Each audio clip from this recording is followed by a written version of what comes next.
I'm Zoe Delahanty Light, and I may be a goth gal at heart, but I remain a sucker for anything cottagecore. Oh, to be a little weasel sweeping their front porch whose only responsibility is to make jam for the local strawberry fete. Anyway, these games will give you exactly that vibe. Cottagecore is characterised by an attention to wholesome, low-stakes life in the countryside with an emphasis on simple living. At least, that's how I interpret it. I've snuck in a dark cottagecore game that has a sprinkling of witchy to it, and even if you're a pure cottagecore being, I still really recommend giving it a go. Every single game on this list is already out on Steam, so you can grab them right now if they tickle your fancy. Here are the best cottagecore games you should play if you also want to be an anthropomorphized woodland creature. Mail time is just what it sounds like. It is time for you to deliver mail as a mail scout, using a letter as a glider with a little mushroom hat. It takes a lot to make me grit my teeth at the cute nature of, well, anything, but boy do I do it in mail time. Each character you run into is delightfully written, and an achievement in itself, as mail time is, broadly speaking, a platformer. To deliver letters, complaints, and trinkets, you need to climb, jump, glide, and run your way across the woodland, as most creatures are hidden in hard-to-reach places, and just watch as you do all the work to get to them. Earn patches by helping out the woodland folk, find elusive characters hidden among the flowers and trees, and enjoy the wholesome, funny writing. You can also choose your pronouns in character creation, a small touch which I wholeheartedly adore. Witchwood is a bit on the darker side, but I maintain it as a cottagecore game, as its whole premise is to find ingredients for potions, hexes, and spells in the various lands surrounding your witch's hut. There's quite a bit of backtracking later in the game as your recipes get more complicated, but I can honestly say I didn't mind. And I'm impatient, so you know that's a big deal.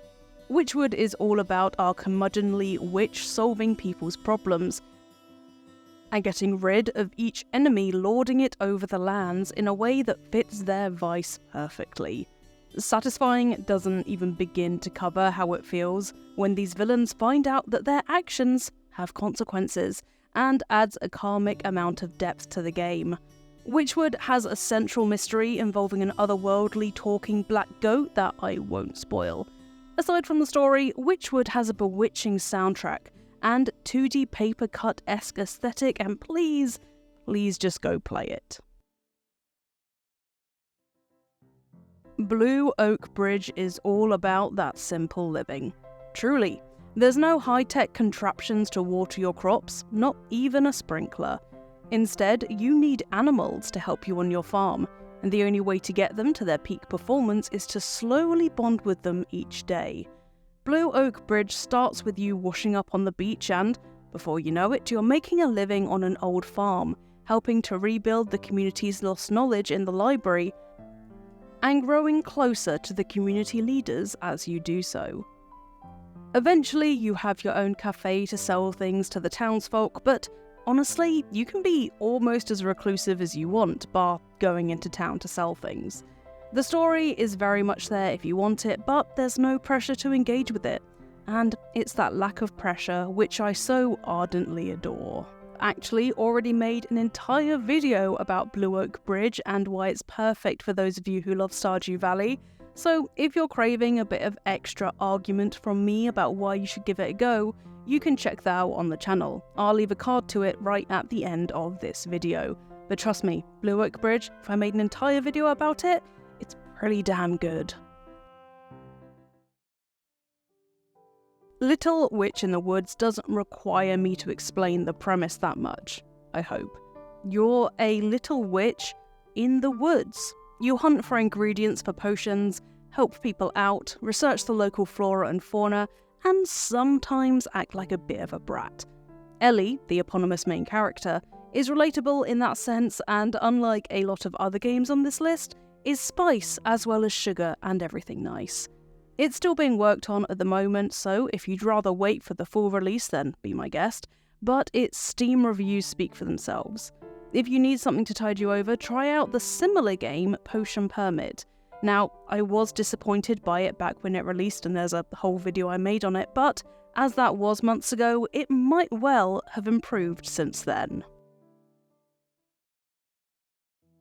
Every now and again, a game comes along that I obsess over.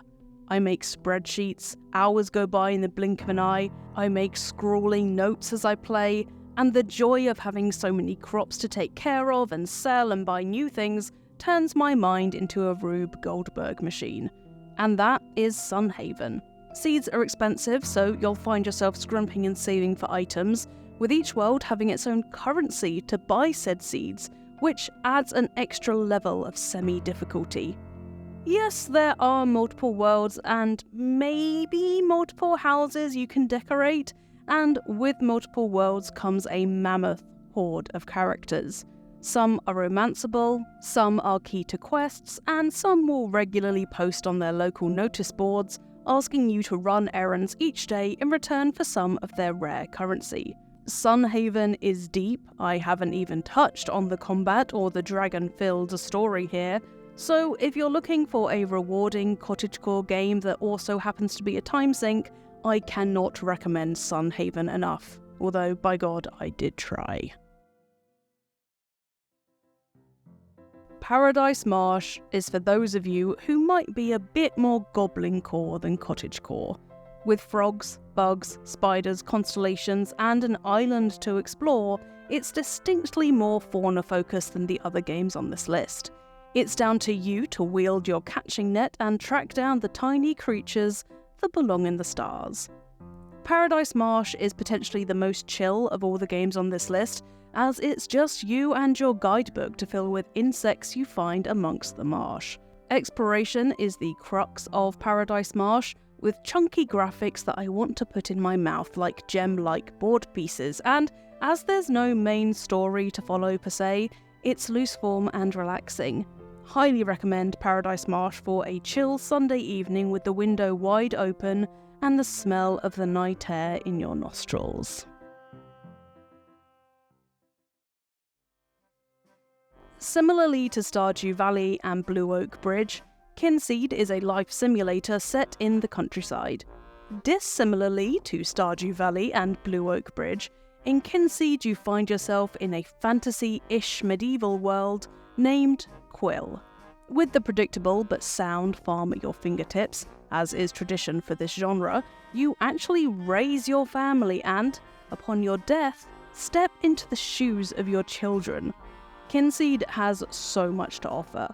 Besides the usual cooking, farming and crafting, you have your own business to run and the Kinseed itself to devote yourself to.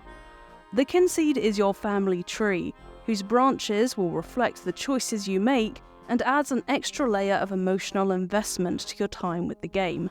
Now, I'll be honest with you, I haven't spent as much time with Kinseed as with the other games in this list, because Sunhaven swallowed me whole shortly after downloading it, but from what I've played, I really liked it a lot as a cottagecore game.